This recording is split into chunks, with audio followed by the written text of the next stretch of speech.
Would you like to see things increase in your life? Greater power, greater anointing, greater authority, greater calling, greater use of your giftedness that you have, greater accomplishments of the purposes that God has put in your life? Well, we see sometimes we start small and we get increase. If you track the life of David, the first thing he did is with his own bare hands, he killed a bear and a lion.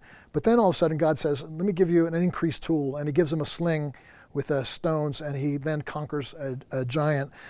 Next thing after that is he takes the giant's sword, and when he's in trouble running from Saul, he gets the sword from one of the prophets, and he takes it. So he's moved from bare hands to stones to a sword, and then eventually he gets a general's staff. He is head of a whole army. The last thing we see is a crown upon his head. He has authority now to move armies around the world. You see the increase that God is giving him, and when God gives you an increase of power, then he gives you an increase in the tools, the resources that you have as well. In each situation or each level, faithfulness is required. You have to be faithful in what God has given you. If you're at the place with your bare hands, don't expect the king's crown. If you're at the place with a sword, don't expect to be the general yet. You have to work where you are. Be diligent and faithful where you are, and God will bring you to the next level.